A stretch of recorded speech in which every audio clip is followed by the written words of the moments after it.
মধ্যপ্রাচ্যের আকাশে যখন যুদ্ধের ঘন ঘটা আর পাল্টাপাল্টি হামলার হুঁশিয়ারি, ঠিক তখনই ইসরায়েল নিয়ে মার্কিন পররাষ্ট্র মন্ত্রণালয় এক কঠোর সিদ্ধান্ত নিয়েছে।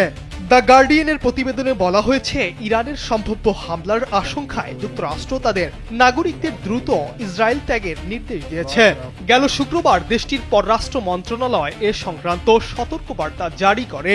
একই সঙ্গে আপাতত ইসরায়েল ভ্রমণ থেকে বিরত থাকারও পরামর্শ দেওয়া হয়েছে। স্যান্ডেলিনা সো, রূপচর্চায় আভিজাত্য। অন্যদিকে মার্কিন পররাষ্ট্র মন্ত্রণালয় জানিয়েছে, বাণিজ্যিক ফ্লাইট চালু থাকা অবস্থাতেই নাগরিকদের ইসরায়েল ছাড়ার প্রস্তুতি নিতে হবে।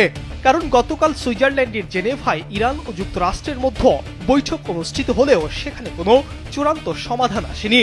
তবে আগামী সপ্তাহে আবারও পারমাণবিক ইস্যু নিয়ে দুই দেশের মধ্যে আলোচনার টেবিলে বসার কথা রয়েছে।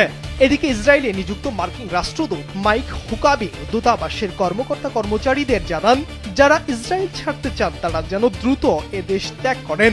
দূতাবাসের কর্মকর্তা কর্মচারীদের পাঠানো এক ইমেইলে তিনি বলেন, যে কোনো দেশের ফ্লাইট পাওয়া গেলে সেটির টিকিট কেটে আগে ইসরায়েল ত্যাগ করতে হবে, পরে সেখান থেকে যুক্তরাষ্ট্রে ফিরতে সহজ হবে।